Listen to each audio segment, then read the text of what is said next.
audiencia aquí presente. Efectivamente, recordarán ustedes que esto es parte de un ciclo mayor, que es cuyo tema es el desarrollo de la crítica literaria en Centroamérica, y que afortunadamente tiene diferentes perspectivas, una perspectiva, si no interdisciplinar, suficientemente amplia para tocar diferentes aspectos en nuestras áreas del saber.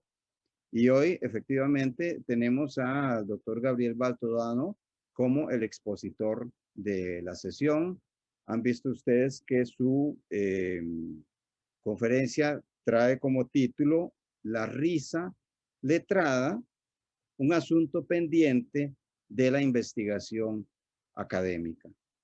Desde luego es obligado, no solo de etiqueta, es obligado a hacer una breve presentación de lo mucho que ha hecho el colega Baltodano en su carrera universitaria, ya muy rica a pesar de su relativa juventud, digo juventud profesional.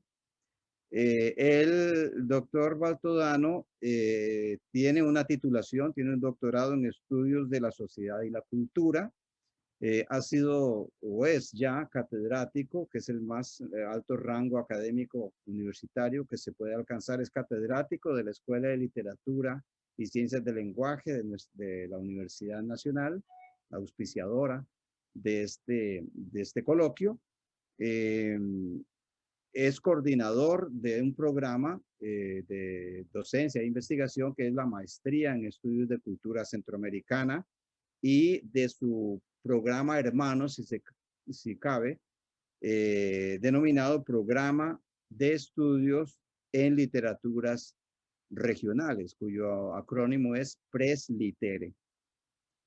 En su carrera, como les digo, profesional, ha sido miembro del Consejo Directivo de la Editorial Costa Rica, y también en la actualidad lo es como integrante del Consejo Editorial de la Universidad Nacional. De manera que también su carrera, su trabajo en el campo del ejercicio editorial es vasto y muy, muy competente. Ya como docente, pues él se ha especializado en el examen de diversos aspectos sobre la literatura de Costa Rica, desde luego literatura centroamericana, literatura hispanoamericana, ¿verdad? Tiene un aporte muy importante sobre el tema que hemos venido manejando en estos 2 días anteriores, ¿verdad? El papel, la condición, el estatuto de la crítica literaria como uno de los componentes del saber nuestro. Y en el campo a lo que hoy se va a referir, ya el doctor Baltodano tiene una publicación importante. En el año 2013 publicó con la editorial de la Universidad Estatal a Distancia un tomo muy interesante, muy valioso, titulado Poesía de Humor e Ingenio. Una recopilación con un estudio de la producción literaria de la segunda mitad del siglo XIX en Costa Rica y algunos años, los primeros 2 decenios del siglo XX. Por lo demás, por supuesto, como activo académico, él ha participado en congresos nacionales e internacionales sobre sus áreas del saber.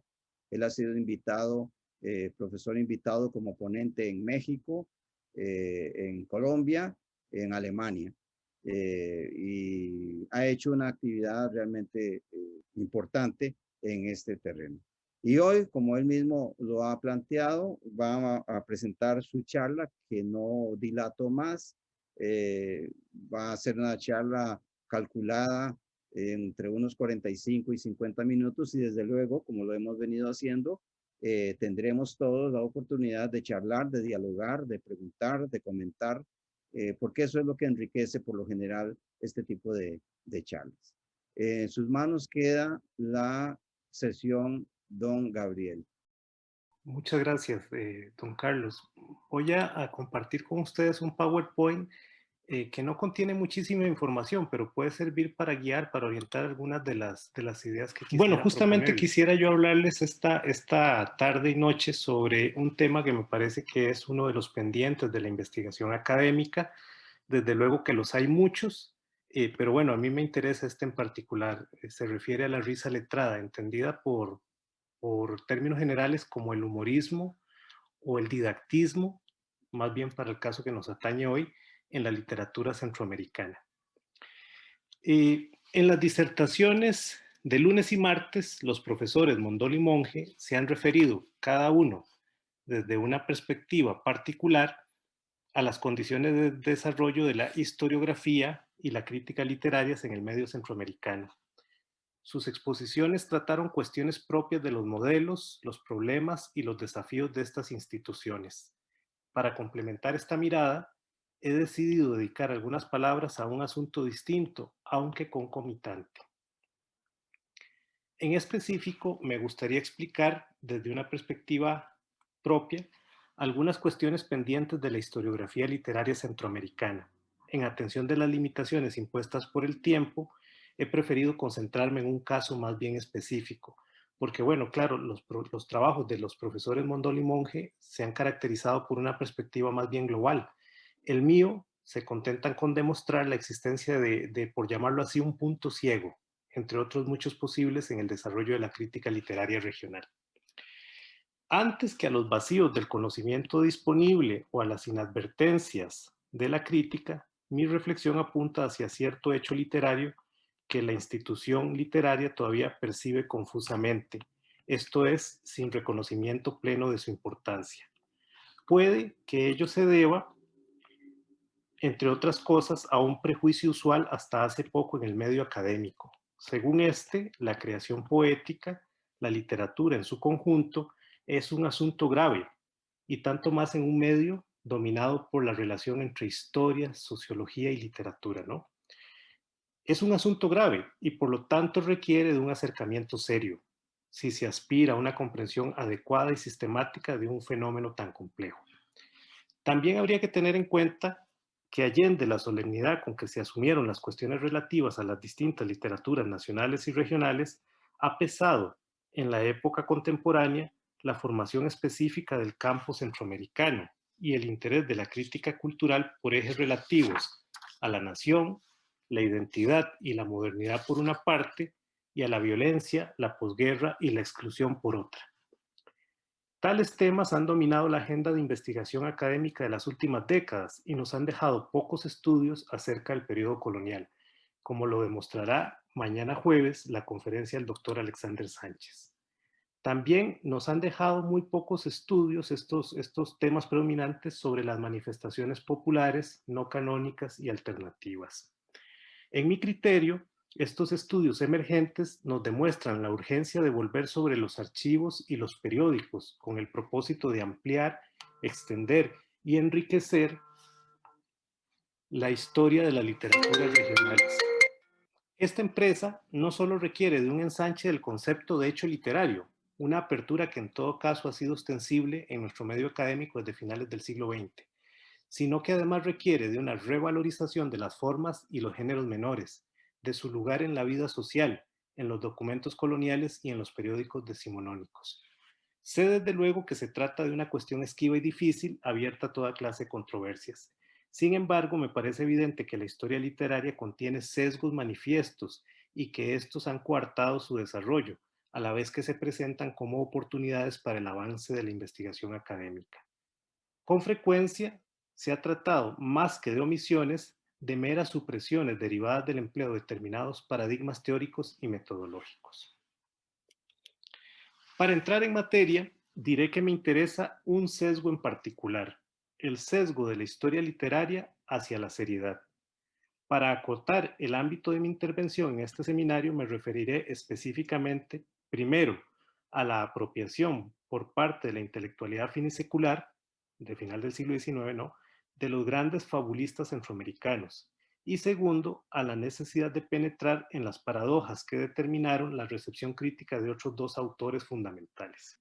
En la actualidad, poco se sabe acerca de las funciones culturales, ideológicas y sociales del humorismo, a pesar de que esta fue una manifestación primordial en el proceso de modernización de la cultura letrada y las sociedades centroamericanas, tema que atañe desde luego a estas discusiones en torno al bicentenario, ¿no?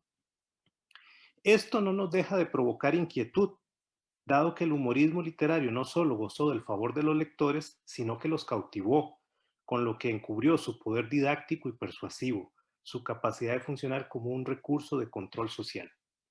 Por otra parte, la marginalidad del humorismo literario en el canon crítico contemporáneo y la investigación académica resulta inadmisible en virtud de la extensión, la variedad y la riqueza del corpus existente en nuestros periódicos, archivos y bibliotecas. El logro estético y la talla de sus exponentes y la relación directa con otras tradiciones letradas regionales, también en virtud de su ubicuidad en la prensa y en la vida cotidiana. Para comenzar, conviene insistir en que se conocen poquísimos testimonios del humorismo literario colonial cultivado en la antigua Capitanía General de Guatemala. Hay esfuerzos, ¿no? Como el que el propio profesor Sánchez lidera, pero lo cierto es que todavía existe poco conocimiento, ¿no? Tenemos todavía pocos recursos. Salvo por un puñado de fábulas morales y políticas, letrillas y escritos satíricos de un muy reducido grupo de autores recordados como Antonio de Paz y Salgado, Fray Matías de Córdoba, Rafael García Goyena y José Tomás Adalid y Gamero, pareciera que la risa no tuvo un lugar significativo en la cultura letrada regional. Y eso ya abre todo un espacio, ¿no? Porque es plantearse una modernidad sin humor, una modernidad sin didactismo, una modernidad sin ironía, ¿no? Evidentemente, esto no fue así. Se trata más bien de un vacío, un olvido, un punto ciego de la historia literaria y una cuestión pendiente de la investigación académica.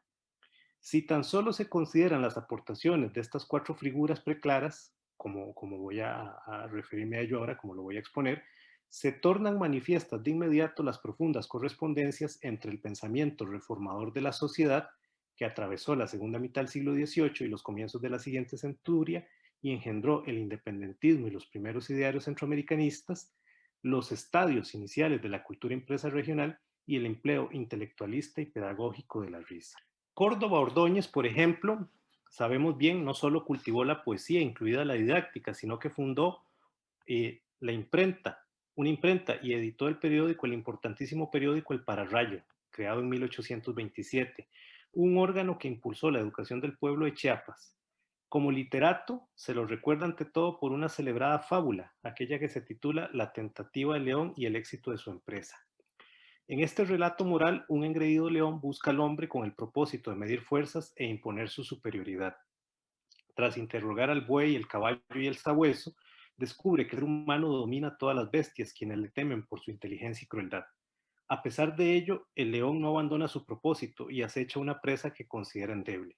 Como colofón, la fiera se convierte en víctima de un ardid y acaba humillada por el hombre. El texto, según advierte la clave alegórica, trata acerca de la tentativa, esto es una cita del texto, de abatir al hombre que por su ingenio y virtud se eleva. Este tópico no solo alude a la superioridad racional del hombre, que es una cuestión medular del ideario ilustrado y de la literatura neoclásica, sino que apunta adicionalmente a la vieja distinción entre astucia y sabiduría. En la fábula, el hombre triunfa sobre el león gracias a una artimaña, y no por la fuerza. Sin embargo, solo se muestra como superior al animal cuando actúa con magnanimidad. De esta manera, la inteligencia, junto con la piedad, engrandecen al ser humano, quien rebasa sus deficiencias corpóreas y naturales. Este principio se manifiesta en el desenlace de la historia. Tienen ustedes aquí algunos de los versos finales. Si acaso te es tan dulce la venganza, se queja la bestia, ¿no? Que ha sido vencida, tienes tu mano armada y yo cabeza. Hiere al que ingenuamente reconoce que a todos es superior tu inteligencia. No, dijo el hombre entonces, vive honrado, y al mismo tiempo fácilmente suelta al vencido león y sigue hablando. Mucha gloria es vencerte, noble fiera, mas sin comparación es más glorioso el triunfo celestial de la clemencia. En primer momento, como vemos, se impone la sagacidad del personaje humano, quien se mofa con irónica risita del ingenuo león. En la conclusión del relato emerge no tanto un valor como un saber cristiano, la moderación compasiva en la aplicación de la justicia. Con tal contraste de conceptos, Fray Matías de Córdoba, un teólogo al cabo, resolvió mediante una racionalización de la moral católica uno de los dilemas planteados en los albores de la modernidad. Recuerden ustedes que ya en Ensayos sobre moral y política de 1597, Francis Bacon discriminaba El conocimiento, que entendió como un instrumento capaz de resolver problemas y presuntamente conducido por el sentido de la equidad, de la perspicacia, una suerte de sabiduría coyuntural, a veces siniestra e incluso perversa. En este sentido, el divertido relato de Córdoba Ordóñez, perdón, fue utilizado por los primeros historiadores de la literatura centroamericana, incluido entre ellos el antólogo Ramón Uriarte, como elemento cohesionador. En Galería Poético Centroamericana, la antología que ya hemos citado en varias ocasiones, ¿no? De 1888, Uriarte calificó el contenido de la fábula como moralidad exquisita, esas eran sus palabras, ¿no? Y recordó a sus lectores que Fray Matías de Córdoba legó, a la par del citado poema, y esto es también una cita de Uriarte, una curiosa memoria sobre la mejor manera de civilizar a los indios, obra que revela no solamente al gran filósofo, sino al virtuoso ministro del Altísimo. Claro, se está refiriendo a aquella obra pedagógica titulada ¿Cuál es el método más eficaz y seguro para educar al indio?, ¿no? Que se publicó en 1797. Así, mientras la clemencia y el conocimiento son exhibidos en el anverso de la enseñanza moral, el revés expone los rendimientos de la brutalidad y de la astucia. Por la vía inversa, la estructura de la fábula expresa una tesis poética. Según tal, tras el recreo generado por la aventura del león y sus reveladores diálogos con otras bestias, viene la risa proporcionada por la desgracia del personaje altivo y la ironía de la vida. Sin embargo, para que esta fábula se convierta en un auténtico relato edificante, debe superar ese estadio intermedio de mero esparcimiento y retención del lector, y regresar al redil de la seriedad. En el desenlace, que hemos leído hace un momento, la sensatez cristiana se impone. Tal hecho no solo refrenda una teoría del género basada en la moderación del humor, sino que otorga singularidad idiosincrática al relato de Fray Matías de Córdoba, un letrado condicionado sin duda por un entorno tradicionalista. El texto hace apología del dominio sobre los audaces y los valientes, de la utilización estratégica del conocimiento, la astucia y la crueldad, y de la redención del opresor mediante el perdón y el remedio de los errores ajenos, los pecados y el sufrimiento. Aunque diferentes en su temática, las fábulas de García Goyena también revelan un empleo cívico de la sátira, conforme al mejor paradigma ilustrado. Estos textos tienen una clara influencia de los modelos españoles de Félix María Samaniego y Tomás de Iriarte. No obstante, tales adscripciones a la estética neoclásica hispánica resultan insuficientes si se consideran los hechos señalados hasta ahora. La apropiación finisecular del humorismo literario colonial constituye una operación compleja, por la que se exaltaron determinados principios a la vez que se aminoró la importancia de otros. Fue adicionalmente un procedimiento de economía simbólica en el que se desecharon y delegaron distintos repertorios y bienes culturales al mismo tiempo que se reutilizaron algunos de ellos. El humor de los fabulistas y su recuperación en las primeras antologías regionales, pilares sobre los que se asienta la invención de las literaturas centroamericanas y nacionales, implica la confluencia de distintos pasados y presentes. Los políticos e intelectuales liberales centroamericanos conceptualizaron sus propios desafíos a partir de la herencia colonial. Al construir el Estado, inventar la nación y crear un modelo moderno de ciudadanía, los líderes y los intelectuales de la reforma finisecular repudiaron la oscura edad anterior a la independencia, mas fueron incapaces de transformar o eliminar ciertos basamentos de la lógica colonial.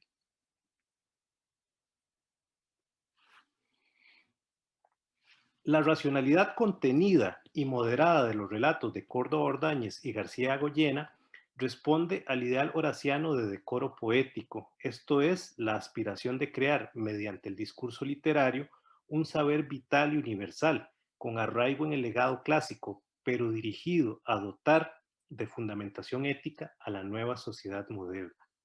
El decoro es sin duda una de las grandes aristas de las letras neoclásicas y del proceso civilizador, pues contempla por igual la superioridad racional del hombre, el carácter y la diferenciación afirmativa del individuo y con ello de su raza y la nación, así como la preeminencia de la condición y el estatus social. Tales condiciones se hallan detrás de la revalorización fine-secular de este patrimonio literario. Asimismo, la risa racionalista y templada de los letrados del Reino de Guatemala fue el producto de unas sociedades en transición, con afanes de modernidad, pero de profundas raíces cristianas y sometidas todavía a la lógica de la dominación colonial. Apartadas de los grandes centros urbanos, las provincias centroamericanas mantuvieron, incluso en la antesala de la emancipación, un espíritu aldeano y profundamente conservador. Hubo figuras extraordinarias y decididos esfuerzos por renovar el panorama social y cultural. Sin embargo, el modelo vigente en aquella poesía didáctica nos informa del desconocimiento y la cautela respecto de programas estéticos e ideológicos más audaces. Son criterios reiterados en la historia de la literatura hispánica que el barroco tuvo una influencia prolongada, que el prestigio de Góngora y Calderón complicaron el surgimiento de movimientos regeneradores y que el siglo de oro desembocó en la formación de un sentimiento nacional traído y llevado hasta muy entrado el siglo XIX. La sustitución lenta de los moldes auriculares no comenzó sino con el afrancesamiento de la corte borbónica, en específico durante los reinados de Carlos III y Carlos IV entre 1760 y 1808. Como consecuencia de ello, el periodo neoclásico fue breve, de tránsito demorado entre lo antiguo y lo moderno, entre el resquemor inicial y el crecimiento pronunciado de la actividad de la prensa. Intelectual y culturalista, la poesía neoclásica española es comedida, pletórica de argumentos y polémica, pero rara vez transgresora en materia política y de normas sociales. Durante los siglos XVIII y XIX, estas tendencias del neoclasicismo peninsular, vinculadas con la reflexión seria, el uso eficiente del lenguaje, el didactismo y la cultura del pudor, determinaron el desarrollo de la poesía didáctica, satírica y hasta costumbrista en Hispanoamérica y desde luego en Centroamérica. A ambos lados del Atlántico, el humorismo literario fue concebido primordialmente como un medio de publicitación de los idearios promovidos por minorías cultas y progresistas, como una herramienta para hacer la crítica de las costumbres.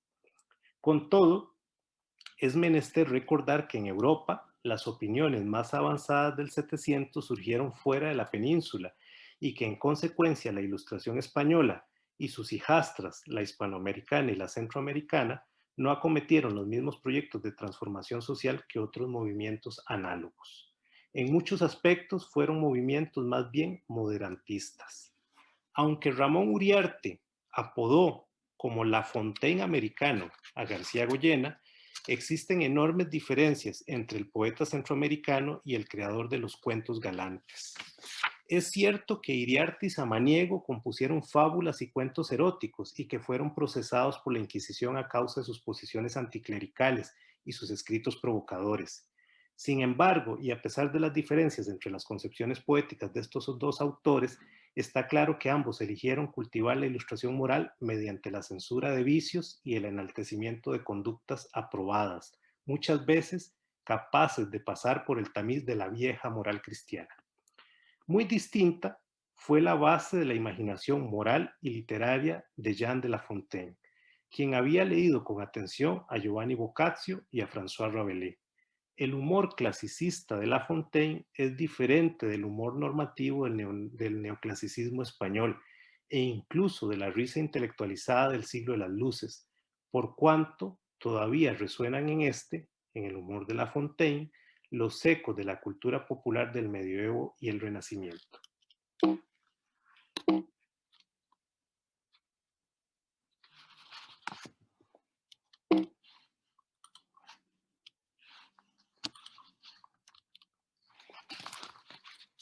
Minuat, que es a mi criterio el autor de la mejor historia de la risa, ¿no? que se ha escrito, ¿no? Una publicación en 2 tomos que además ya están traducidos al castellano gracias a un proyecto de la Universidad Veracruzana. Minuat ha señalado que en pleno gran siglo, en el siglo del clasicismo francés, ocurrió una muy considerable devaluación de la risa colectiva. Ese concepto ya viene de Bakhtin, ¿no? Quien hablaba de una devaluación de la risa cuando los humanistas se apropiaron de la cultura popular. Pero bueno, Minuat sostiene que hay una más profunda, ¿no? O que se confirma, se consolida conforme va avanzando la modernización, ¿no? El pronunciado cambio en la comprensión y los empleos sociales del humor resultó del desarrollo de la conciencia reflexiva de la sociedad. Según este renombrado historiador francés, y aquí la cita, En la primera mitad del siglo XVII, la risa sigue siendo en esencia una manera de comportarse y de mirar el mundo. Esa risa existencial, la que a menudo es burlesca, otorga un sentido especial a lo corpóreo. Las nuevas exigencias de refinamiento de las costumbres, la promoción de los valores serios, de la pastoral del miedo, de la decencia, del orden y el equilibrio, provocan una reflexión seria sobre la risa y de ahí una toma de conciencia de su naturaleza y de sus usos. En el seno de las élites, el hombre se disocia poco a poco de su risa, la cual pasa a ser un espectáculo o un instrumento. La ironía sustituye a la buena chanza, el humor a la burda vacilada. La risa se convierte ante todo en un instrumento de crítica social, política y religiosa, ¿no? En esto consiste la devaluación de la alegría, ¿no? De esa risa popular, ¿no? De esa risa asociada con una visión alterna de la realidad y de la estructura social, ¿no? Esta devaluación de la risa festiva se originó en el ejercicio cada vez más consciente del humor. A partir de ella, la risa moderna actuó como un arma de demostrada capacidad destructiva. Aun cuando los fabulistas insistían en las bondades de la empresa educativa, con frecuencia la sátira mordaz asomaba en sus textos para demoler las certezas del antiguo régimen. Fue sin duda una risa transformadora, pero amarga y desprovista de alegría. Una risa de superioridad, aislada y severa con el pasado y con su propia época. El cultivo de la ironía refina, civiliza e intelectualiza el humor. El dominio de la facultad y de las artes del humor sucedió en paralelo con el proceso de domesticación de la risa, con esta devaluación de la alegría. Como resultado de ello, a la vez que aumentó el número y la variedad de las manifestaciones humorísticas literarias, éstas se tornaron más organizadas, planeadas y normalizadas. Inclusive, cada vez más se las introdujo en la esfera de la literatura culta y formalmente elaborada. Aún las fiestas populares fueron sometidas a nuevos mecanismos de control oficial y el ocio y la alegría devinieron a partir de entonces en instrumentos de adoctrinamiento. Cuando ocasionalmente explotaban las risotadas, de común se comenzó a atribuir este fenómeno a la letra muerta de la literatura, a la agudeza y el ingenio, que no ya al espíritu festivo. Se estableció una risa cerebral e individualista, fruto de la lectura, el libre pensamiento y el estado de conflicto permanente entre la conciencia crítica del intelectual y su realidad inmediata. La cultura letrada suprimió una importante dimensión del humor asociada al intercambio social espontáneo y la convivencia. Nos dice Minoir que hasta las bromas blasfemas y los excesos escatológicos y pornográficos de los libertinos dejaron de tener el carácter ingenuo que acaso tuvieron en la literatura festiva y grotesca del Renacimiento. La institución misma del libertinaje, incapaz ya de celebrar las potencias del cuerpo y la alegre materia, sucumbió ante los compromisos de la razón con la búsqueda de nuevos ordenamientos y parámetros morales con los cuales cercar la voluntad del sujeto. Foucault ha señalado, y esto es una cita, que el libertinaje es en el siglo XVIII el uso de la razón alienada en la sinrazón del corazón. Con esta fórmula, el filósofo francés aludía a la instauración de un nuevo dominio de la locura, la racionalidad vencida por las pasiones y los deseos inmorales. Incluso en su punto de vanguardia fue contenido el quebrantamiento del orden. La risa transgresora cedió entonces su lugar a la bula amarga, calculada y con proyección hacia futuro, pues el humor racionalista no celebraba el instante, sino que se dirigía a transformar la historia. Todos estos hechos y circunstancias nos permiten comprender que más allá del mote acuñado por Uriarte, aquel del La Fontaine americano, ¿no? Las fábulas de García Goyena se inscriben en la corriente española y tradicionalista. Se definen en general por la ausencia de gestos de marcada indisciplina y procuran intervenir de forma positiva y aceptable en el mejoramiento de la sociedad. Por estas cualidades, los intelectuales posteriores recuperaron los relatos de García Goyena del olvido. Estas historias insisten en una moralidad racionalista y utilitaria, aun cuando dejan entrever las influencias del legado de la Reforma y la Contrarreforma y del régimen colonial.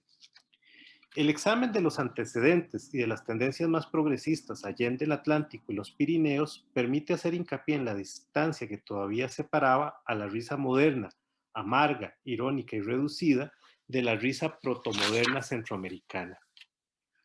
Los relatos de García Goyena entremezclan la concepción intelectualista de la risa con la crítica social y el afán didáctico, continuador todavía de la moral cristiana. No es casual que incluso en la era republicana, Galería Poética Centroamericana incluya mayormente fábulas relativas a cuestiones éticas. En La mariposa y la abeja se razona contra la inconstancia y la ligereza. En El venado, la serpiente y la paloma contra la imprudencia y la simpleza. Y en El zopilote con golilla contra la jactancia. Otras cuestiones propicias para los debates del contexto de producción de la antología figuran en las fábulas. Así, en Las palomas y los anates se expone una pedagogía de género en torno a la fidelidad y las garantías de salvaguarda de la paternidad, dos de los pilares tras el sistema de propiedad privada que habría de promover el orden liberal oligárquico. En Los muchachos, los anates y el loro, perdón, aquí me equivoqué, se fustiga la beatería y la defensa interesada de la fe, aunque sin llegar a enarbolar una auténtica causa anticlerical. ¿Recuerdan ustedes? Esta fábula habla sobre el nido de los anates, ¿no? Que ha sido hecho con relicarios y con otros objetos propios del culto, ¿no? Del culto católico. Y bueno, cuando el nido es destruido, ¿verdad? Por los muchachos, los anates se rasgan las vestiduras y los tratan de herejes, ¿no? Pero bueno, luego la fábula vuelve sobre aquello de que ya los objetos habían sido profanados cuando se los había sacado de la esfera del culto para convertirlos en materiales del nido. Bueno, es toda una fábula acerca de la beatería, ¿no? Pero no llega nunca al tema de lo anticlerical, porque es una fábula en esto mucho más moderada, ¿no? Por otra parte, las hormigas y la lombriz aconseja la unión social y militar como instrumentos indispensables para la victoria ciudadana. En este último relato, junto con los animales congregados en cortes, retoman, en el marco de las formaciones finiseculares, determinadas preocupaciones políticas de los intelectuales criollos de la transición independentista. Entonces, aquí la clave está en cómo los antólogos están plasmando en esa apropiación de la fábula, de la gran fábula centroamericana, sus propias discusiones y la atmósfera de su propia época, ¿no? Con una recordada biografía de García Goyena firmada el mismo año que se publicó la antología de Uriarte, Antonio Batres Jáuregui completó la invención del poeta protonacional, a tenor de los criterios presentes en buena parte de la naciente historiografía liberal. Batres Jáuregui retrató a García Goyena como un patriota empeñado en describir la singularidad de Guatemala, pintar sus costumbres y contribuir a su mejoramiento mediante la censura de los vicios y el apólogo. A su juicio, la obra de García Goyena mostraba a las nuevas generaciones de escritores el derrotero de las letras patrias, pues este autor, y esto es una cita, comprendió que el poeta latinoamericano debe inspirarse en asuntos locales y por eso fue en sus escritos eminentemente nacional. Tal retrato se recoge junto con otros referidos a importantísimos letrados liberales como Ignacio Gómez, Manuel Diegues y Olaverri, Alejandro Marure, bajo el revelador título de Biografía de Literatos Nacionales y fue publicado en 1889 por la Tipografía La Unión, con sede en Antigua Guatemala. Esta obra fundacional, preparada por destacados intelectuales de la Academia Guatemalteca, también considera la vida y los aportes de José Batres, que es una excepción, ¿no? Porque este era un intelectual de filiación conservadora. Esta curiosa excepción de orden ideológico se debió, sin duda, al relieve estético de la obra de dicho escritor, quien ya por entonces era considerado como uno de los grandes renovadores de las letras centroamericanas. Es una concesión, ¿no?, de los liberales. De García Goyena, quien intervino como actor más bien terciario en la conspiración de Belén y distaba mucho de la figura del prócer de la independencia, la interpretación de Batres Jáuregui recuperó tres vertientes complementarias. En primer lugar, lo asoció con el repudio de la época colonial, puesto que sus fábulas reivindican ciertos principios del pensamiento político republicano. En segundo término, el biógrafo tuvo en aprecio la síntesis lograda, un bien precioso para una sociedad atravesada por los conflictos entre la tradición y la modernidad, de la defensa de la educación cívica, generadora de libertad y progreso, y la preservación de la moral cristiana, un contrapeso más acorde con la sensibilidad heredada de la colonia. Por último, el humorismo crítico con ciertos sectores e intelectualista, pero moralmente conservador de las fábulas de García Goyena, fue asimilado por Václav Jáuregui como uno de los elementos definitorios de la literatura nacional, según se la empezó a concebir y a practicar en los últimos decenios del siglo XIX. Esto es, como instrumento de perfeccionamiento de la sociedad y de inoculación de nuevos ideales y valores, pero con virulencia atenuada, habría que decir, un poco en el contexto de la pandemia, ¿no? Dado los permanentes conflictos entre liberales y conservadores, entre Estado e Iglesia, entre el centro reformista y las periferias. Seguramente en tal contexto sociocultural se percibió a este fabulista, a García Goyena, como exponente del iluminismo moderado, una posición política particularmente útil en la configuración del naciente liberalismo centroamericano y conveniente en un periodo de intensos enfrentamientos con los bandos y los estratos sociales de ideologías tradicionalistas y conservadoras. Este hecho está asociado, por un lado, a la devaluación de la alegría y la concepción utilitaria de la risa, y por otro, a la inserción y la explotación del humorismo literario en un entorno sociocultural caracterizado por constantes y paradójicas disrupciones de una modernidad que no podemos sino calificar de artificial e implantada, exógena y siempre incompleta y trabajosa. Si bien es necesario contar con un panorama más completo, el último principio descrito nos lleva a afirmar que el humorismo literario estuvo sometido a la gestión criolla de los bienes, los repertorios y las instituciones culturales legados por la colonia.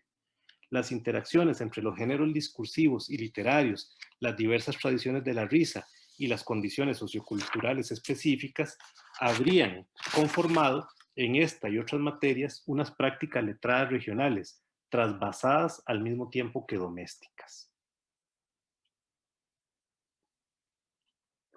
La existencia simultánea de culturas, pero también de estratos y espacios con unas lógicas distintas, de programas renovadores y de antiguos sedimentos, ocasionó una evolución propia del humor literario en Centroamérica y probablemente en Hispanoamérica.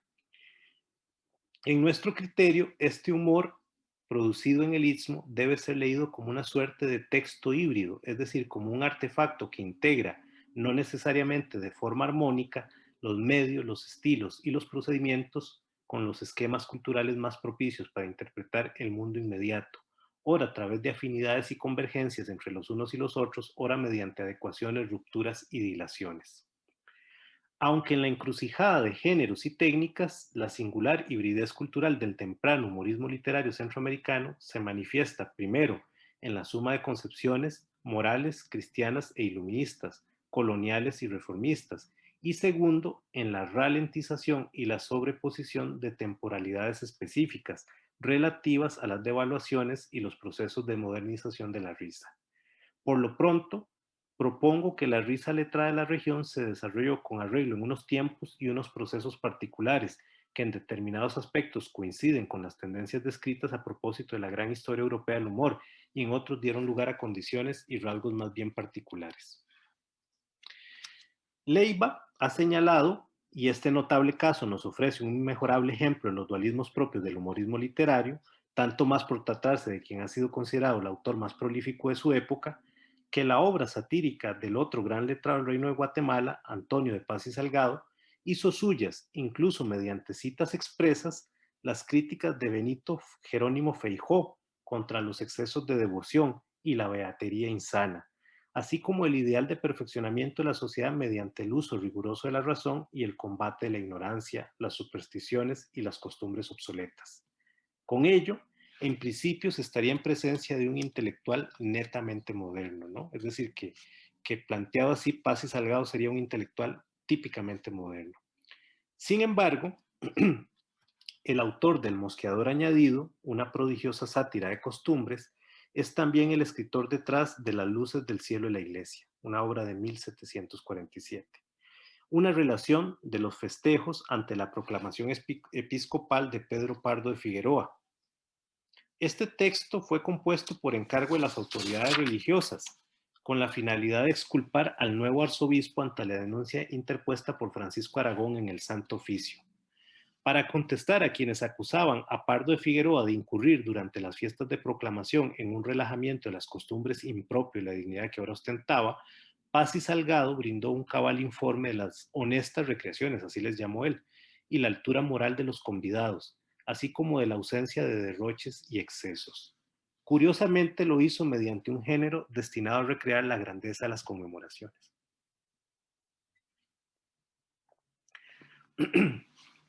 El tercer capítulo de esta obra narra con detalle los festejos.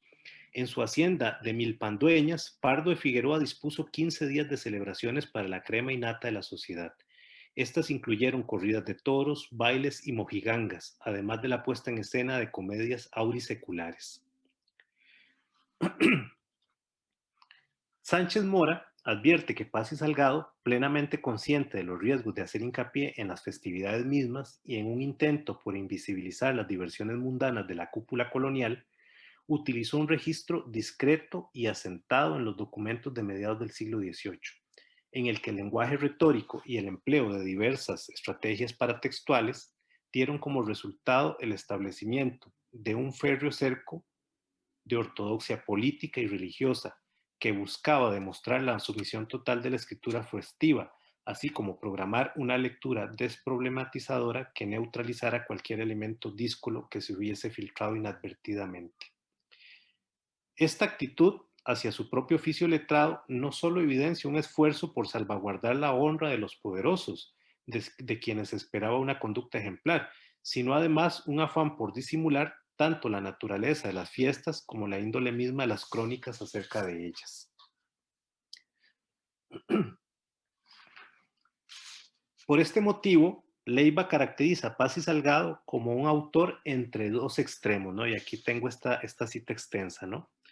La escritura oficial en el lenguaje elevado y altamente formalizado del barroco de las luces del cielo, que como se ha visto recoge el homenaje crónico de la creación del arzobispado de Guatemala en 1745, y la más personal en el lenguaje llano y humorístico de la sátira de costumbres, El Mosqueador. Dirigido, como sostiene el autor, contra la necedad, lo que anuncia el espíritu crítico de la época por venir. Dos extremos, el del cielo y el de la tierra, el de los asuntos sagrados y el de los profanos, el del barroco y el de la ilustración, que muestran las ambivalencias y los conflictos típicos de los intelectuales criollos en unas regiones apartadas bajo el dominio imperial. No leo más, ¿no? Allí la tienen ustedes, ¿no? La reelaboración del género literario se gesta entonces desde una perspectiva que desnaturaliza buena parte del mundo representado, pues suprime el meollo de la cuestión al insistir en los asuntos laterales de la fiesta. Tal clase de tensiones y las consecuentes estrategias escriturales muestran tanto la efervescencia social del momento como la ambivalencia misma de los intelectuales respecto de las paradojas inherentes a su sociedad. Como amanuenses estaban obligados a guardar las apariencias y las formas de su oficio. Como depositarios de una rica cultura letrada, creaban discursos de conformidad con sus propias inquietudes y a la luz de esa tradición. No sorprende que el modelo de Quevedo aflore en distintos pasajes del Mosqueador añadido. Para explicar este hecho, Leiva acude tácitamente al ampliamente citado argumento de Anderson Imbert acerca de los condicionamientos en los que se vieron sometidos los reducidos núcleos intelectuales de la colonia. Evidentemente, la dependencia de los hombres de letras a las autoridades locales y eclesiásticas no debe desestimarse como un principio regulador del desarrollo de las literaturas regionales. No obstante, conviene determinar el momento preciso en que tal campo intelectual empezó a cobrar autonomía respecto al poder civil y religioso. En semejante pesquisa, la sátira constituye un revelador indicio.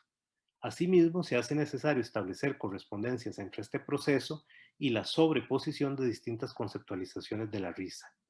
En una interpretación clásica, Enrique Sureña propuso que la sátira colonial, de propósito moralizante y didáctico, devino en alma política con las guerras de independencia y a lo largo del siglo XIX, en el marco de las polémicas republicanas y los procesos de modernización. Con esta tesis, el intelectual dominicano daba solución a la ruptura manifiesta entre tradición cristiana, ascética y formativa y literatura moderna, primero ilustrada y reformadora y luego cívica y partidista. Adicionalmente, identificaba el nacimiento del debate ciudadano con los orígenes del Estado, su principal promotor. Con más exactitud, las investigaciones contemporáneas nos permiten comprender que la crítica moral, social y política ha formado parte integral de las distintas etapas de las letras regionales, si bien bajo variadas modalidades discursivas y con pesos relativamente diferentes en cada momento histórico.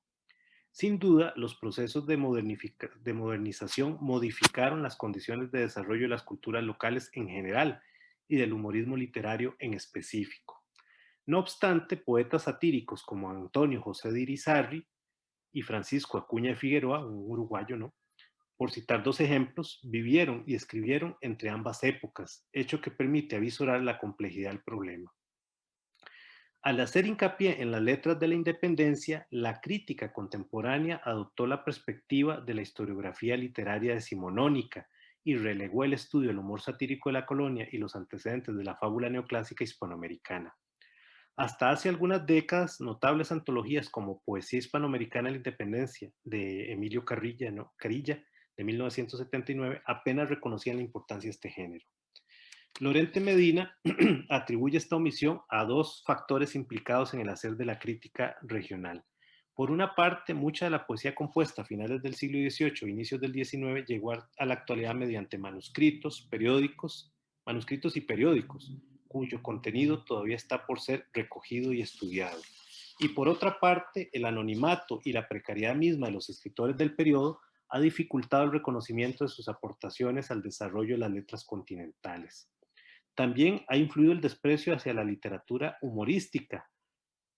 Pues recuerden ustedes, por citar un ejemplo, que en el prólogo a Antología del Centenario, estudio documentado de la literatura mexicana durante el primer siglo de independencia, un libro que apareció en 1910, ¿verdad?, conmemorando los 100 años de la independencia, Luis González Urbina, su editor, se quejaba de la corriente de fábulas, epigramas y poemas satíricos que había acabado por empobrecer el caudal literario de los periódicos independentistas.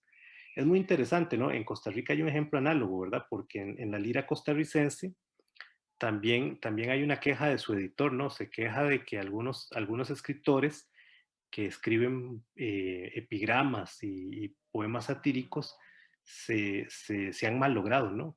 Que probablemente debieron dedicarse a una poesía mucho más seria, ¿no? Con lo cual vemos que era una tendencia general, ¿no? Curiosamente, investigaciones pioneras y contemporáneas como La fábula en Hispanoamérica de 1978 de Mireya Camurati conceden un limitado valor explicativo al problema cultural e histórico del humor. Es decir, que no es un hecho solo antiguo, es un hecho moderno, ¿no?, contemporáneo. Por esto, a la par de admitir el predominio de la sátira moral durante la colonia y el ascenso de la variante crítica con el influjo de la Ilustración y un poco después como parte de las campañas emancipadoras, habría que reconocer el uso extensivo de la risa didáctica en el periodo de conformación de las repúblicas modernas. Se ha señalado ya que los primeros historiadores de la literatura centroamericana, en especial los de filiación liberal, se apropiaron selectivamente, al término del siglo XIX, de las letras didácticas y satíricas de los letrados del Reino de Guatemala. Incluso se las llegó a hacer recircular como parte de una nueva educación ciudadana y se las empleó como base para la definición de las nacientes literaturas regionales y nacionales. La risa de estos autores fue propicia al momento histórico, tanto más parecía instalada en la actualidad de aquellos días. En virtud de ello, se pudo disculpar su aparente falta de seriedad, que era solo aparente, ¿no? Porque siempre estas fábulas vuelven sobre lo serio, ¿no?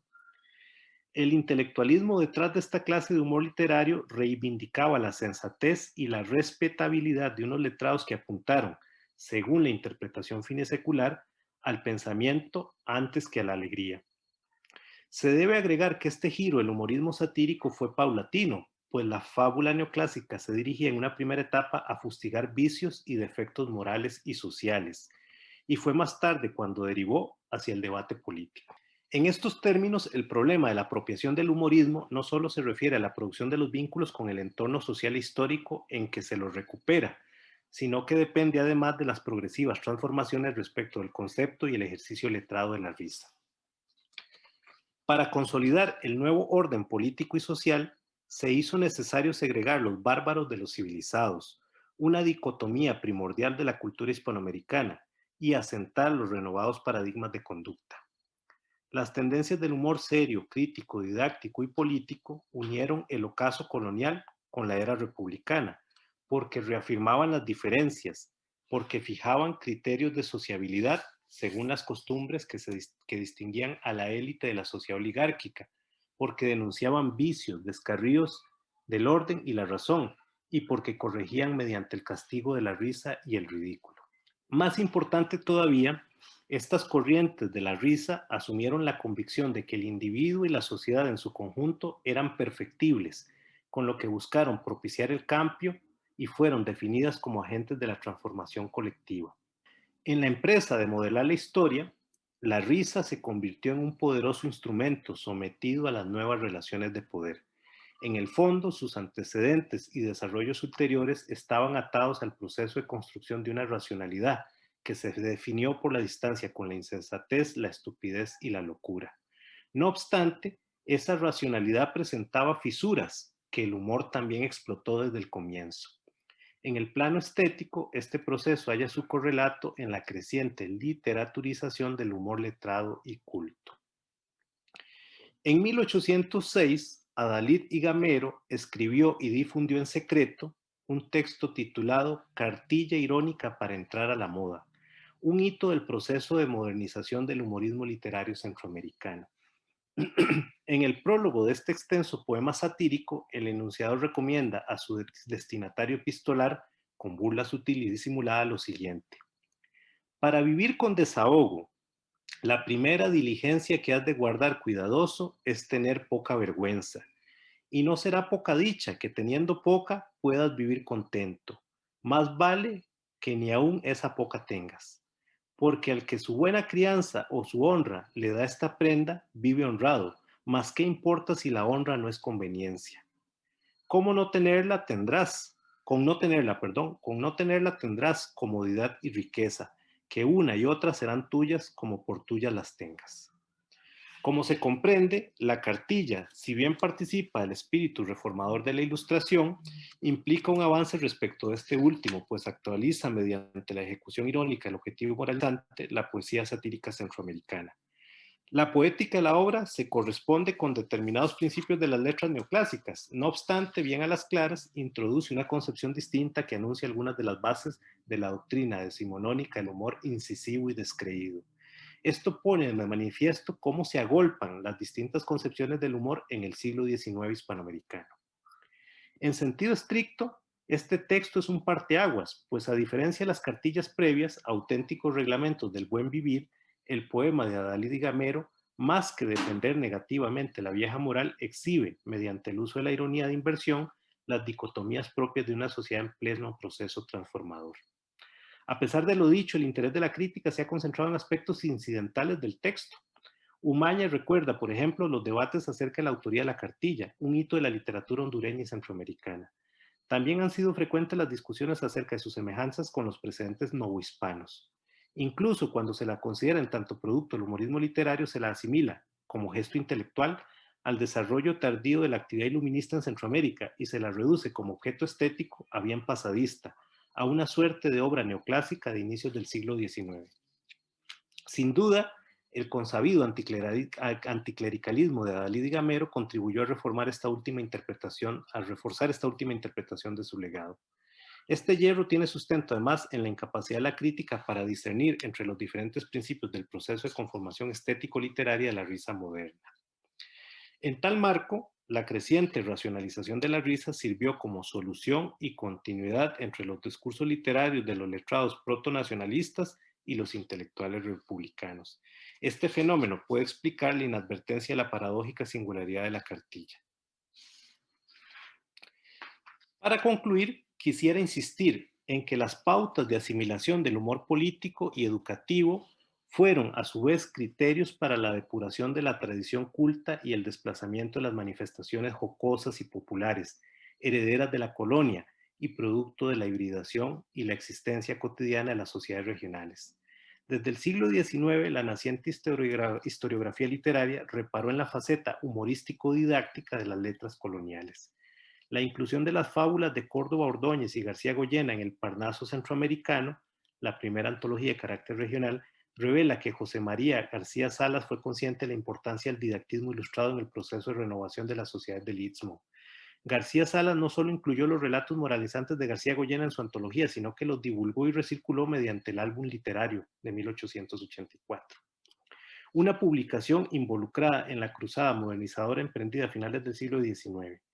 Tales mediaciones demuestran que los escasos testimonios cultos de humorismo literario colonial fueron asimilados al desarrollo del pensamiento de la Ilustración en Centroamérica, a la vez que se los convirtió en afirmaciones de los valores propios de la patria grande y de las nuevas naciones en el marco de los procesos de modernización finiseculares.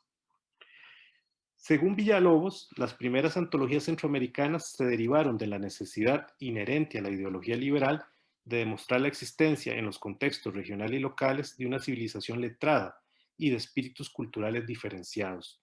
Por lo demás, según demuestra Mondó López, la formación discursiva de esta conciencia historiográfica de índole supranacional estuvo determinada, cuando menos en sus estadios iniciales, por la pretensión expansionista del liberalismo reformista guatemalteco.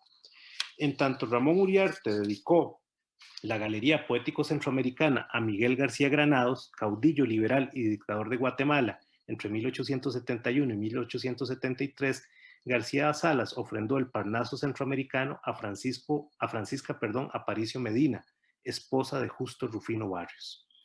Vista desde esta perspectiva, la canonicidad de las expresiones didácticas coloniales supone un fenómeno de inspiración moderna, liberal y elitista, y no una mera recuperación de los hechos literarios del pasado, obviados habitualmente cuando se los correlacionaba con la esfera de la risa. Dicho en otros términos, el único humor que interesó a los primeros antologadores centroamericanos fue aquel que pudieron entroncar con sus propios gustos, nociones y proyectos. Este principio explica los nexos entre la risa, el didactismo y la creación de los conceptos mismos de literatura nacional y literatura centroamericana. No fue sino hasta entrado el siglo XX cuando algunos pocos estudiosos de la región de filiación comunista, vanguardista o nacionalista se preguntaron por otras formas de la risa, asociadas con lo popular y lo folclórico. No se ha de perder de vista que por encima de la pluralidad de motivos ideológicos que impulsaron el quehacer de los primeros historiadores de la literatura regional, pues hubo otras influencias, además del liberalismo expansionista, y allende el fracaso del proyecto unionista centroamericano, prevaleció, en la mayoría de los casos, la voluntad de recuperar algunas piezas fundamentales del humor centroamericano, como parte de las precursoras antologías poéticas regionalistas y nacionales. Esto no solo estuvo asociado con el contenido de esas manifestaciones y su utilidad política, sino además con las condiciones de producción del periodismo, la literatura y los géneros ancilares por un lado, y con la progresiva devaluación de la risa y la alegría por otro. Agradezco la atención de todos ustedes. Muchas gracias, don Gabriel. Estoy seguro de que toda la audiencia coincide conmigo en expresarle nuestra gratitud por la exposición, por los planteos que ha venido haciendo y que muy bien, usted mismo lo anunció al principio, de alguna manera complementan lo que se ha venido charlando en esta especie de salón virtual. Hablando de salón virtual, debo señalarle a la audiencia que don Gabriel en este caso está literalmente siendo el hospedador, es decir, literalmente el dueño de la casa, y él va a ser el que va a tomar, digamos, el control técnico para la comunicación entre todos. De manera que él se va a encargar de ambas cosas, primero de administrar el diálogo y desde luego de responder. Pero quisiera, mientras la audiencia también prepara sus comentarios o sus preguntas, empezar, Gabriel, por plantearle un asunto, como le dijera yo, no sé si es de método, de estrategia o de manera de abordar todos estos fenómenos. Porque usted ha planteado una especie de triángulo entre la risa, la cultura y la literatura. Y eso lleva o ha llevado también a la relación que hay con la historia y por supuesto con las sociedades concretas. Ahora, yo podría preguntarle si algo tiene que ver la risa o el tipo de humor, en fin, la jocosidad, si eso podría tener que ver con características particulares de sociedades específicas. Pero eso es una trampa, digámoslo así, conceptual, porque caeríamos en la idea de que hay sociedades con rasgos caracterizadores específicos. Entonces la sociedad A es una sociedad muy seria, la sociedad B es una sociedad muy triste, la sociedad C muy divertida, etcétera. Eso, por supuesto, usted lo sabe muy bien que no se puede llegar a ese punto. Pero sí le preguntaría sobre un tema que estoy seguro que las personas que se sienten incitadas a estudiar el fenómeno de la risa, la letrada o la popular, estoy seguro que también se plantearían un problema, digamos, análogo, en el sentido de cómo es que un estudioso podría concatenar o poner en relación estos cuatro, no, realmente estas cinco puntas de esta estrella, a saber, la risa, la literatura, la cultura, la sociedad y, por supuesto, la historia. ¿Cómo un estudioso podría organizar esta serie de materiales, estas cinco dimensiones, para dar explicaciones de algún tipo y sacar frutos de un análisis de efectivamente de un corpus o de un discurso, como se dice, un discurso que tiene que ver con lo no serio, con lo no canónico, etcétera? Le dejo a usted sobre la mesa este tema, a ver si podemos calentar un poco los motores de la charla de esta tarde-noche. Gracias. Bueno, yo empezaría por aquí. Me parece que un poco, digamos, también valiéndome de lo que había señalado Mijail el lunes, habría que ver eh, a la risa, que es una forma, digamos, bastante extendida de referirse al humor verbal, al humor culto, al humor literario. Habría que ver a la risa como un agente indispensable de la comunicación. Normalmente tenemos la impresión de que el humor es ante todo una fuerza progresiva, ¿no? Está muy asentada la tesis de que el humor es una fuerza que permite hacer crítica, que permite hacer ironía, que permite confrontar al poder, ¿verdad? Hay mucho de esto. Probablemente porque en el siglo XX muchos de los teóricos de la risa han insistido en esto, ¿no? Berzón, Bakhtin, entre otros muchos, ¿no? Pero lo cierto es que cuando uno va hacia atrás, lo que encuentra es que el humor ha sido sobre todo una fuerza del pensamiento conservador. Entonces, el humor tiene que ver con la forma en que se organiza la sociedad, con la forma en que se restringe las costumbres, con la forma en que se construye la hegemonía. En ese sentido, hay que verlo como una pieza de la comunicación, como una pieza estratégica de la comunicación. Y en tanto pieza estratégica de la comunicación, está emparentada con el desarrollo de la historia, con el desarrollo de las fuerzas y las relaciones de poder, con el desarrollo de la cultura letrada y con el desarrollo de la literatura, entendida ya no como una tradición separada de otras manifestaciones culturales, sino más bien entendida como una expresión de todas esas tensiones, rupturas, dilaciones, ¿no? Entonces, me parece a mí que ese es uno de los acercamientos más extendidos y quizás sea el acercamiento que podría permitir poner en diálogo esas dimensiones. Respecto del otro tema que usted trataba en la introducción de su pregunta, yo creo que ahí se puede percibir un ejemplo muy claro, ¿no? Esta idea de un humor nacional. Bueno, esta tesis, según muchos historiadores de la risa, es una cuestión que surge de la confrontación entre Gran Bretaña y la Francia napoleónica, ¿no? Cuanto más amenazada se sentía la Francia napoleónica, más caricaturas y textos satíricos se produjeron en torno a Napoleón y su proyecto europeísta, ¿no? Como consecuencia de ello, fue apareciendo esta tesis acerca del humor inglés, ¿no? Del ingenio inglés. Y un poco se fue luego creando todo ese imaginario y toda esa tradición en torno a un humor particular y nacional, ¿no? Muchos países, muchas tradiciones cultas trataron de emular aquello. Y entonces fueron apareciendo todas estas ideas del humor idiosincrático, el humor particular. En Hispanoamérica también la hay, desde luego, y en Costa Rica y en Centroamérica hay una cierta tesis del humor criollo que justamente va muy asociada al nacimiento de la literatura nacional, ¿no? Vean ustedes que en el caso de la historia literaria costarricense se suele considerar a Aquileo Echeverría como uno de los pilares de la literatura nacional y al propio Magón, y son escritores llenos de humor, ¿verdad? Pasa lo mismo en Guatemala con Irizarry, ¿no? Se le considera una piedra angular de la literatura nacional, y mucho de eso pasa por el humor, pero de ese humor que en alguna medida vuelve a poner en su lugar a cada quien, ¿no? Es un humor crítico, decía yo, con ciertos sectores, ¿verdad? Porque es un humor que lo que hace es construir hegemonía, que va estableciendo matrices en torno a la clase social, en torno al género, y que va ordenando ese nuevo proyecto de nación, ¿verdad? Por eso es tan conveniente. Entonces, me parece a mí que la clave, o una de las claves, o uno de los ámbitos más interesantes del humor, tiene que ver con la historia de ese humor conservador, de esa sensibilidad conservadora en el tránsito entre el periodo colonial y las repúblicas.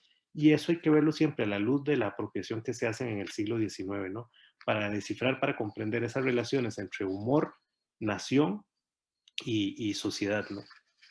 No sé si con eso me atengo un poco a lo que usted me planteaba, pero me parece que ahí hay algunos de los ejes que se podrían analizar. Sí, claro. Bueno, usted mismo, yo le ruego que vaya vigilando, como hemos dicho, si hay consultas de otras personas de la audiencia, pero quisiera aprovechar también este cachito que queda para preguntar. Entonces, eso significa que, por ejemplo, en el caso de Costa Rica, existe un canon de literatura seria que es la legitimada, la permanente, la dada como la correcta, y un canon de una literatura marginal o abandonada que es la literatura chistosa, etcétera, porque se considera que eso no es literatura. Eso es, hasta ahí vamos bien, ¿no? Esa es como la lógica, ¿no? De la canonización literaria. ¿Conoce usted el caso de un, un autor, un escritor que escribió muy poco? Se llamó Gabriel Ramos, y escribió cerca de 1970 un conjunto de poemas. No creo que pase, bueno, poemas no lo sé, coplas, lo que usted quiera calificar, pero una serie de coplas absolutamente soeces, divertidas, en el sentido de que en efecto provocaban la risa por el nivel del humor que tenían, que él les llamó a estas coplas moralejas. Y tiene un rasgo muy característico, y es que estas moralejas tienen como editor el dueño de un bar, de una cantina, no recuerdo ahorita el nombre, del centro de San José, que financió la obra, y la obra comenzó a circular en esos medios, ¿no? En los medios, yo no puedo decir de los grupos bajos, ni mucho menos, pero sí en un nivel más o menos popular y como escondido, como clandestino. Y creo incluso que en este momento está disponible en internet, una versión en PDF que se llama, ¿no? ¿Conoce usted este caso? Y en todo caso, le pregunto cómo se podría situar el ejemplo de esta literatura, que se entiende literatura en el fondo humorística, eh, en el contexto que usted nos está planteando desde el punto de vista conceptual. Bueno, en este caso particular no tengo mayores noticias, pero sí que es muy importante un poco pensar en los desarrollos posteriores, ¿verdad? Me parece que hay una primera fase que tiene que ver con todo este didactismo, una segunda fase que tiene que ver con la apropiación finisecular del humorismo centroamericano o de algunas piezas del humor centroamericano. Más tarde vamos a encontrar también el desarrollo de algunas tendencias irónicas, sobre todo a finales del siglo XIX, y ya en el cuarto momento viene con el desarrollo de los movimientos históricos de vanguardia, ¿no? Que están cargados de esto, porque aquí ya no solo es la discusión con la sociedad, sino que el arte mismo es considerado una suerte de broma, ¿no? Y Sí, entonces hay todo este espacio de experimentación, de fustigamiento de la sociedad burguesa, digamos, todas estas grandes directrices de trabajo estético. A la par del desarrollo de los movimientos históricos de vanguardia, hay toda una especie de redimensionamiento del folclore y de la tradición popular, porque mucha de la intelectualidad nacionalista, americanista y comunista se vuelca sobre todos aquellos objetos y productos que vienen del pueblo, ¿no? Y que habían sido olvidados, marginados, excluidos, incluso desterrados de cualquier tipo de tradición culta. claro. Eh, esa quinta fase es seguida por una especie de silencio, ¿verdad? Porque hay un periodo en el que hay una gran solemnidad en la literatura, aparecen todas estas vías, ¿verdad? A las que usted mismo se refería ayer, ¿verdad? Asociadas con la literatura, el compromiso, y en el compromiso, pues no es que no haya humor, pero es que el humor es una pieza bastante menor, ¿no? Em, no será sino con la literatura de los noventas, con la literatura más desencantada, más cínica, que vuelve otra vez ese desarrollo del humor, ¿no? Entonces son unos 6 momentos que podría yo describir en términos generales a propósito de la evolución de la risa en Centroamérica. En algunos casos son cotejables con tendencias similares en Hispanoamérica y en Europa, pero en otros muchos casos tienen que ver con particularidades propias de la región, sobre todo en este periodo colonial y temprano republicano, ¿verdad? Cuando las dinámicas endógenas son muy intensas y producen unos efectos muy particulares.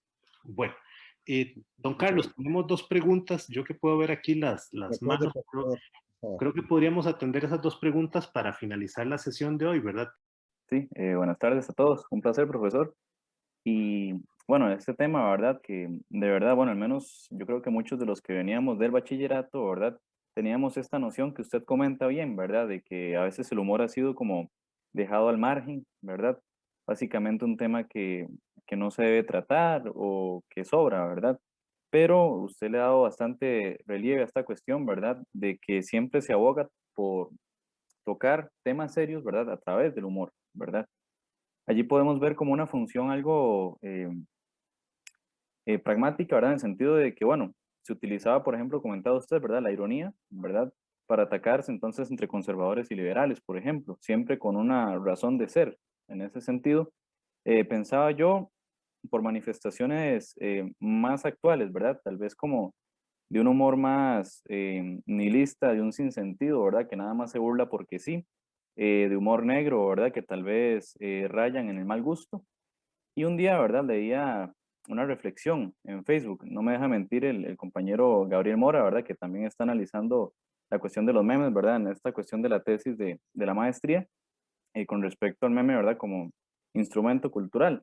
Y en ese sentido, pues el comentario que vi en Facebook era que el humor negro, ¿verdad? No debe ser si al final de cuentas no está generando, ¿verdad? Una denuncia, una crítica, ¿verdad? O que pone a pensar a las personas, ¿verdad? Entonces, por allí se criticaba, por ejemplo, no sé, manifestaciones de humor sobre cuestiones como, eh, bueno, nosotros lo vemos con la xenofobia, ¿verdad? Hacia los nicaragüenses, ciertos chistes, la cuestión también de las agresiones físicas, ¿verdad? Hacia la mujer y otros temas, ¿verdad? Tan preocupantes. Entonces, mi consulta era esa. Bueno, yo siempre he visto que hay una cuestión, ¿verdad? Allí como que raya en lo inmoral, ¿verdad? O que trata de ser transgresor, ¿verdad? A través de estos momentos históricos. Entonces, bueno, esas manifestaciones que ahorita también se tachan de que no deberían ser, ¿verdad? Si tienen en cierto sentido validez, si son también posible tomarlas como corpus de trabajo, ¿verdad? Y en general eso, ¿verdad? Como hacia dónde iríamos, ¿verdad? Con esas manifestaciones un poco preocupantes, ¿verdad? Que día a día vemos en redes sociales, ¿verdad? Con un humor un poco sin sentido y poco ético, ¿verdad? Por así decirlo. Muy bien, muchas gracias, Gabriel. Primero, felicitarte porque fue una magnífica exposición, muy amplia, muy clara y que a mí en lo particular me deja mucho para reflexionar. Y además muy feliz porque veo que hay mucha sintonía en realidad en nuestros trabajos, que estamos confluyendo en algunas, para mí, de las características fundamentales de la producción literaria colonial centroamericana. Comenzaste hablando de los sesgos en la literatura, historia literaria, que esos son fundamentales porque han invisibilizado entonces una gran cantidad de textos, que de ello lo hablábamos, los géneros menores. Ese es un punto fundamental. Y por eso parte de esos sesgos y de esas invisibilizaciones es la de una gran cantidad de textos que están insertos en otros textos también menores. Entonces es una minoridad casi a la potencia. Eh, y por eso entonces te paso un dato de un texto muy interesante que yo acabo de trabajar para un artículo en la revista Diseminaciones, que son un certamen poético y justas literarias por la canonización de San Pedro Pascual de Valencia, un texto guatemalteco de 1673, o sea, acababa de llegar la imprenta a Guatemala, de Fray Roque Núñez. Y como es lo típico en estos certámenes poéticos, este es el único certamen certamen poético centroamericano que llegó a imprimirse. Ya eso lo hace muy importante. Y además lo interesante es que trae los textos poéticos, tanto del cartel como los textos premiados, los poemas que ganaron el concurso, y los vejámenes, que eran pequeños poemas burlescos que se incluían, más bien burlándose de los textos premiados. Y entonces allí hay textos satíricos que no han sido considerados, que han sido descatalogados, que habría que incluirlos dentro de este canon. Entonces son textos que podemos atribuirle a Fray Roque Núñez. Y este textito se imprimió en Guatemala, hay una edición guatemalteca muy mala, pero bueno, es lo que hay, de alrededor de 1960, porque el texto original yo lo he perseguido y no lo he encontrado nunca.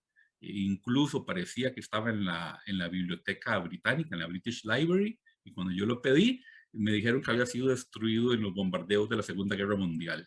O sea, hasta los nazis están metidos de por medio en esta historia. Entonces eso sería importante para ampliar, digamos, tu corpus satírico. Regresando a esa idea de la hibridez, que yo considero que es una de las fundamentales también en la literatura centroamericana colonial, porque al tratarse de una audiencia de una región periférica dentro del vasto imperio colonial español, los códigos peninsulares, los códigos hispánicos, eran, si bien eran conocidos, no eran reproducidos tal cual, sino que había toda una adaptación, en ocasiones por una sociedad letrada que no lo manejaba tan bien, como es lo que pasa en ciertas ciudades ya periféricas. Y en otros casos, porque hay unas libertades que no se permiten en las grandes capitales virreinales, pero sí en estas ciudades que son en cierta medida periféricas. Y por eso me gustó mucho que ahora hablara de Paz y Salgado, que es uno de mis escritores favoritos. Como ya sabes, bueno, yo lo he trabajado también. Y Paz y Salgado es un caso de una hibridez maravillosa, incluso en ese texto serio que es Las luces del cielo de la iglesia, y es un texto que resulta híbrido, porque sigue las reglas de las relaciones de fiestas, que son muy cerradas, son textos muy canónicos, y sin embargo termina escribiendo un alegato jurídico. Entonces hay una hibridación genérica que produce algo que no se encuentra en Nueva España, no se encuentra en Perú y no se encuentra mucho menos en la península. Son esas hibridaciones que se dan en muchos otros casos. Yo le he detectado también aquí en Costa Rica una relación de fiestas que he trabajado, en donde hay un relato de fiestas que se combina con una certificación notarial y produce algo extrañísimo. Así que rescato, nada más quería rescatar esa idea de la hibridez, y la otra que está a tono con ella, que es la de la larga duración de las temporalidades en nuestra región. O sea que aquí los movimientos estéticos perduran mucho más que en otras regiones centrales.